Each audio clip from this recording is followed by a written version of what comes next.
pasaulyje ilgiausias ir didžiausias depo. Dėl to, kad depo tokio Europoje, tokio didumo, ką aš parodysiu, nėra niekur. Užsieniečiai, vokiečiai atvažiuoja, jie čia, aš nežinau, įsiperka visą kelionę. Jeigu jūs galėtumėt važiuoti, pavyzdžiui, norėtumėt atrasti mūsų stoteles, kurios yra, sakykime, nuo Panevėžio iki Rubikių. Tai yra 60, grubiai 8 kilometrai mūsų vėžės. Europoje tikrai mes esame vieninteliai tokie, turėdami patį didžiausią depo. Ir ta prasme, kur galima tikrai remontuoti traukinius, iš tikrųjų vokiečiai tai iš viso, jie ten apakino to siauruko ir jie, aišku, jie fotografuojasi, sustoja kiekvienoj stoteliai, yra Surdegio, žinokit, yra ką pamatyti, autentiška Surdegio stotis, Troškūnai, Anykščių irgi stotelė yra. Ir mes va šitą vėžę vasarą ir mes galim važiuoti ir rudenį. Ir, žodžiu, infrastruktūrai be abejo pinigų neužteko, nes jeigu galvojam, kadangi dabar jau 2004 metais jau siauruko nebereikia Panevėžio stiklui, po 10 kartų veždavo smėlį, taip, ir viskas. Paskui buvo Lietuvos geležinkeliai priglaudę siauruką, paskui Lietuvos geležinkeliams nereikėjo ir taip mes turime šiai dienai. Dabar yra 2 nauji dalininkai, nes tikriausiai skaitėte apie siauruką, kad jisai sunkiai išgyvena tuos laikus.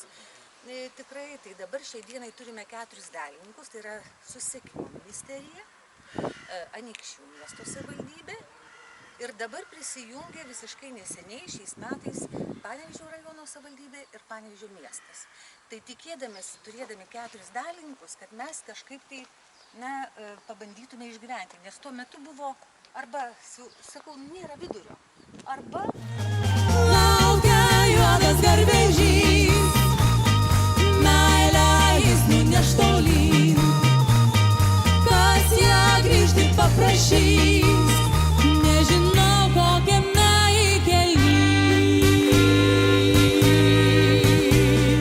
Bus ruduo gels klevai, lapai skraidžios lengvai vėjyje.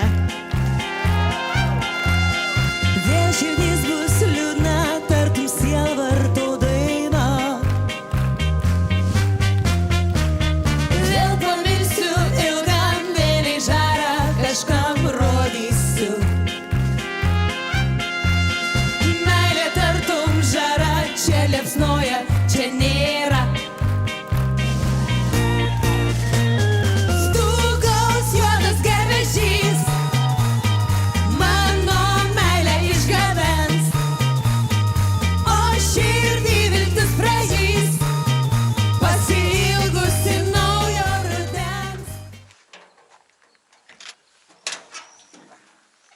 atrakinau, dabar kviečiu užėjimą.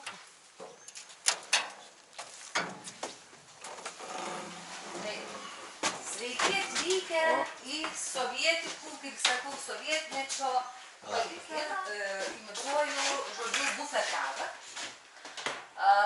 Užsidedu žiurstuką.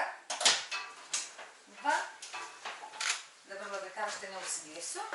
Rankogaliai, jeigu pamenat, rankogalius dėdavo prekybininkai tam, kad galėtų, ta prasme, sanitarijos visos reikalavimai išlaikyti. Ir bufetavą, ką darydavo?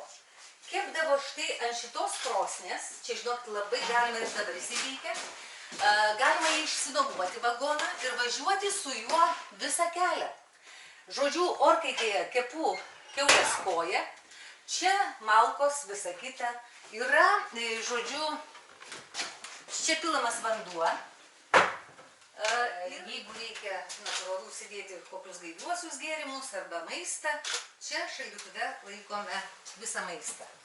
Tai traukinukas, kai pradeda judėti, 16 žmonių tik tai gali joje sėdėti, bet jis yra labai populiarus. Jis priskiriamas prie kainą prie 1 klasės vagono. Tokia kaina yra. Nes iš tikrųjų yra ką veikti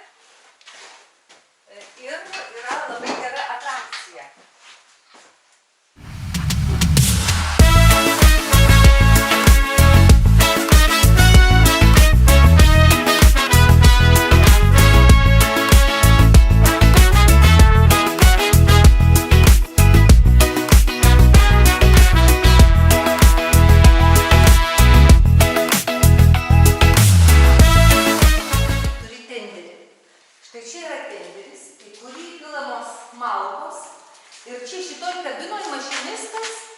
Jis tiesiog ima malkas arba anglį, tikrai ne dizelinį kurą, deda į krosnį ir štai per šitą visą krosnį puškuoja garais ir traukinukas yra varomas, žodžiu, šitais bėgiukais. Jisai važiuojantis, jisai padarytas kaip ekspozicija, kuri gali, visą laiką darome maestro pietus. Tai yra mūsų iškiliems, kiek dar yra miltinų. Metais prezidento Smetonos užsakymų Škoda gamykla pakeitė, nes čia yra tokia autentika, kad žinokit, fantastika. Ugnis kūrenasi pietus. Šito stalo negali pakelti 2 vyrai, 10 galbūt. Jisai yra autentiškas kalvio stalas, kurioje buvo kalamas, žodžiu, žaizdras, metalas, visa kita. Čia jisai pakaitindavo ir čia jį daužydavo. Tai šitas stalas, žinokit, yra, kaip sakau, tokia relikvija, kad tikrai taip. Na, aišku, kalbėjau apie miltinį, dėl ko miltinis pas mus čia yra. Nes jisai yra geležinkeliečių sūnus, prie geležinkelio gyveno ir vaikystėje žaisdavo traukinukais. Ir be abejo, jo kepsnys, kuris kepamas čia, autentiškas pagal jo receptūrą miltinio, čia taip pat yra jis gaminamas. Šitas važiuojantis šiauliukas, ASG. Šitas važiuojantis, nevažiuojantis. Tai va, ką jūs matėt muziejuje, mes turime tą patį garvežį, tik tai nuimtas tas juoda skarda. Čia, kaip matote, stenderis ir čia jisai ruošiamas, kada mes turėsime kokių nemažai pinigų. Noras yra jį atgaivinti, kad jisai važiuotų. Gara. Taip. Čia yra, matot, tvarkoma, perdažoma, tikrai labai daug darbo įdėta, nes iš seno, ta prasme, padaryti, kad jisai važiuotų. Nu, čia yra tikrai istorinis paveldas.